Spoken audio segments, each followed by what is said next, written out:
how do you call a group of directors? A board. What about a group of lions? A pride. And a group of singers. That is choir. Choir.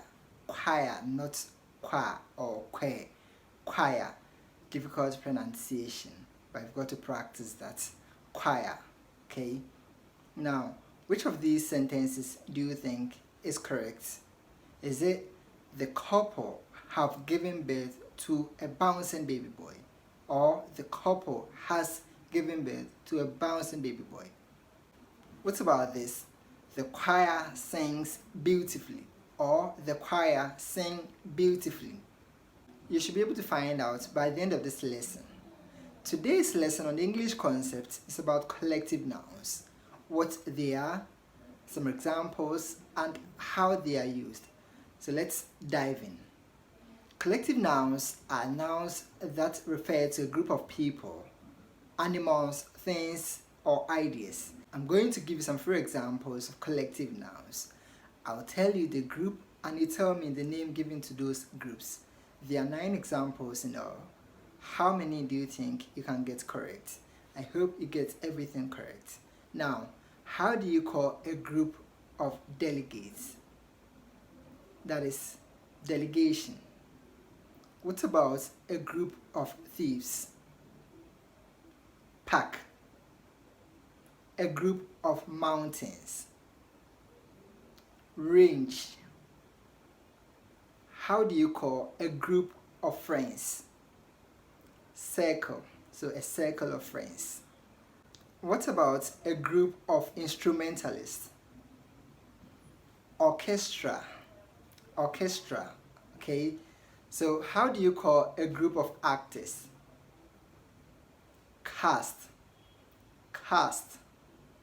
What about a group of athletes? Team. Team. So a team of athletes. And then how do you call a group of dancers? Troupe. Finally, how do you call a group of sailors? That is crew.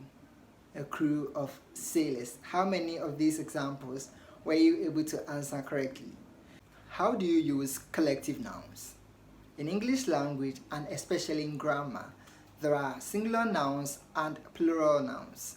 So we have verbs that correspond to either plural nouns or singular nouns. So these verbs are what we sometimes call singular verbs and plural verbs. What I mean is that when you have a singular noun, it should take a singular verb. For example, John, talking about one person, singular. John takes, and not John take. So singular verbs are those that end with S, and plural verbs are those that do not end with S. You can have give. John gives his money to the poor. John gives his money to the poor. Here, John is singular, and so it's taking the verb gives, which is also singular. I told you singular verbs are those that end with S. So once you have a singular noun, you want to add a singular verb and not a plural verb. But you can also say, these people give their money to the poor. These people give their money to the poor. These people is plural, and so you should take a plural verb, which is give. Now that you understand what singular verbs and plural verbs are and how they are used, let's get back to collective nouns to notice whether collective nouns take singular verbs or plural verbs. Here's a simple rule to let you know whether collective nouns take plural verbs or singular verbs. The first rule I'm going to give you is that when you have a singular collective noun, you should take a singular verb. What do I mean by singular collective nouns? What I mean is that when the people, animals, or things within the group are acting as a unit, when they are all performing the same action, when they are doing the same thing, that is what we mean by singular collective noun. For example, the choir sings beautifully. The choir sings beautifully. You see, choir sings because they are all doing the same thing. The people within the choir are singing. they are all doing the same thing, and so we regard them as a singular collective noun. Singular collective nouns when those people within the group are doing the same thing, when they act as a single unit, when they perform the same action, we say they are singular collective nouns. So once they are singular collective nouns, they must take singular verbs, as we learned earlier. The orchestra performs well. The orchestra performs well, and not the orchestra perform well, because they act as a singular unit. Now, the second rule is that when you have plural collective nouns, use a plural verb.